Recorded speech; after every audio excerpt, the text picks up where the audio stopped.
What's up guys, and welcome back to another Pokemon Sun and Moon video, and today we are talking legendaries, and I must warn you, this video will contain content from the datamine of the demo, so if you are trying to avoid as many leaks as possible, please do click off of this video now. But today we're going to be talking about legendary pre-evolutions, because obviously if you looked at the demo datamine you might have spotted these two Pokemon, which of course look a little bit like our legendary Pokemon from the box art. The left one looks like Solgaleo because it has, they both have the space-like center, the space-like blueness to it, but the left one has a golden, basically, container, very similar to the goldness on Solgaleo's mane. And of course the right one has clouds, very similar to Lunala's wings. So what are these two new Pokemon? Well, of course, the first option is that, as with many Pokemon, they are pre-evolutions, which would be very, very interesting, because that would make Solgaleo and Lunala the first Pokemon, the first legendary Pokemon, of course, to have proper evolution lines. Yes, we have Fione and Manaphy, but Fione cannot evolve into Manaphy, so it's not really a real evolution line. So what is it all about? Well, okay, we might be able to catch these pre-evolutions and then eventually evolve them into legendaries, but that doesn't make any sense really. How is that going to happen? And of course, it's not really a Fione and Manaphy situation I wouldn't expect, where you can breed Solgaleo to get loads of these mini Solgaleos. Not really going to happen there. So what are they? Are they pre-evolutions? Because what else could they be? Well, the reason I do not believe, or it tends me to not believe that they are pre-evolutions, is because if we look at the order that the sprites were pulled out of the demo in, we have first up the Solgaleo sort of orb, and then the Lunala cloud, and then Solgaleo, actually it's Lunala cloud, Solgaleo orb, then Solgaleo, and then Lunala. Now of course you'd expect with evolution lines you have first stage, second stage of the line, and then you have the next line, the first stage, the second stage. By that logic you would have, for example, the Lunala pre-evolution, so the cloud Pokemon, then Lunala, then the orb, and then Solgaleo. However, that's not the case. Both of the pre-evolutions are before the two legendaries. Now this might be because, okay, yes, the legendaries need to get together in a trio, but maybe it's a different reason. The other thing to point out is of course, with pre-evolution wise, it goes Cloud, Orb, whereas the evolutions right after it go Solgaleo, Lunala. They don't match the same pattern basically, which again leads me to believe they're not pre-evolutions, because it would just be a weird pattern to see the Lunala pre-evolution, Solgaleo pre-evolution, then Solgaleo, and then finally Lunala. Lunala and its pre-evolution will be on opposite ends of the scale basically, with another evolution line just chucked in the middle, which again, as I said, leads me to believe they are not evolutions. So maybe they are something different, maybe they are forms. Now what I want to point out here is if we look at the orb Pokemon, i.e. Solgaleo's pre-evolution, if we look at it, what it's designed off of, well, we have, as I said, this orb in the centre of spaceness, and around it we have this very similar to Solgaleo's mane, sort of a container for it which is holding it. Now this design is based off of a solar eclipse, because if we look at it you can say, imagine the orb is just a blackness, and then you can imagine the yellow container or the yellow holders just to be the sunlight, trying to get out of it. So with solar eclipse you get the black center and then you get the light streaming in around the side, very similar to the yellow container, how it's designed. So that's one possibility there. In terms of what the Lunala pre-evolution is based off of, or it's based off of a lunar eclipse, probably not, because that just, maybe it could be based off a lunar eclipse, of course, because if you remember lunar eclipse, that is where the Earth moves between the sun and the moon, which means the moon just gets covered up and there's no light streaming behind it, because of course there's Earth is covering up, there's nothing behind it itself, it's just the moon, and because the Earth is exactly in the way, there's no sunlight getting to it anyway. So it might be like a small line, but generally you get a blood moon, of course, remember?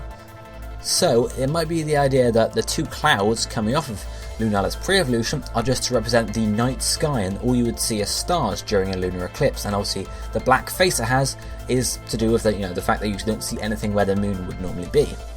So maybe because these two are based off of, solar eclipse and possibly a lunar eclipse, maybe they are sort of the inverse forms. So, obviously solar eclipse is when the sun's covered up, lunar is when the moon is covered up. So possibly one possibility you could see is maybe these are the day and night form, or the night and day form, for these two legendary Pokemon. We know when we encounter legendaries, they are generally Solgaleo is encountered during the day, Lunala is encountered during the night, hence why we have Pokemon Sun and Pokemon Moon being 12 hours apart, because generally, assuming you're playing during the day, it would allow Solgaleo to appear during the day if you play it, say, midday, and obviously if you're playing at midday it would be midnight in the game, hence Lunala is appearing during the night. This would mean that during the night for Solgaleo it would enter its orb form, and during the day for Lunala it would enter its cloud form.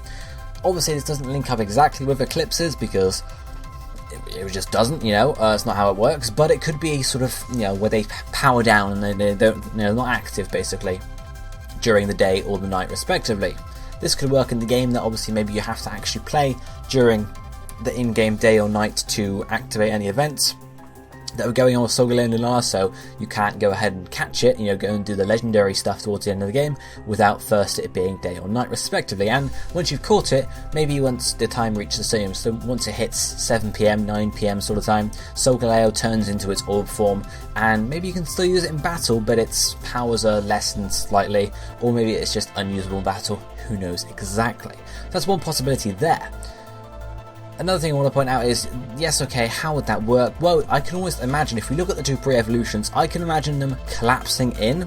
If you look at Solgaleo, you can see its orb form has all this space stuff, I'm going to call it, in the centre of the orb. If you look at Solgaleo's head, it has a similar space design on the dark blue sections of its head, apart from the eyes and such. And I can imagine Solgaleo's mane collapsing in around itself to cover over that face of it, and it would look very similar to the orb, of course, getting rid of its body. And same thing with Lunala. Lunala's cloud form has these two little clouds coming off the top, and they're very similar to Lunala's wings. Again, the same sort of space design on those wings, so you can imagine, the clouds expanding into wings, and then the golden sort of stripe around Lunala's cloud form's back, just moving out and growing into its main middle body. So I could see the forms changing like that, hence why I don't really think it's pre-evolution again, because yes, okay, you can imagine these things changing with a pre-evolution, and as you evolve, it moves from the orb to get a head, and then it gets a body, but it works easier, I'd say, than the other way around.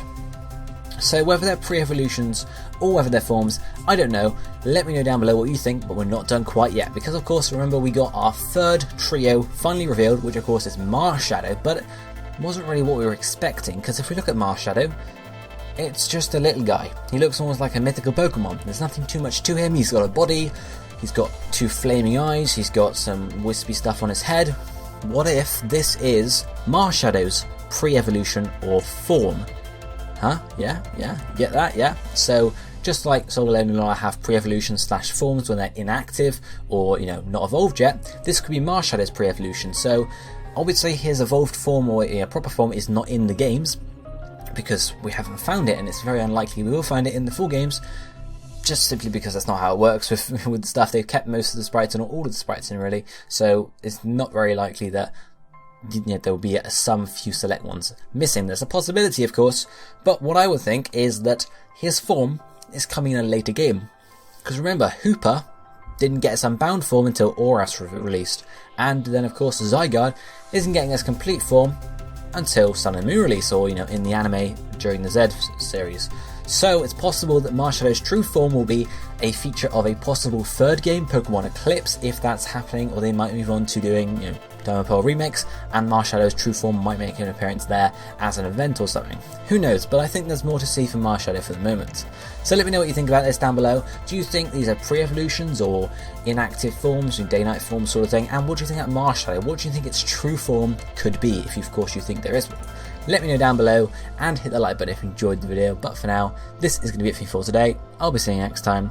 Thank you for watching. Goodbye, my friend.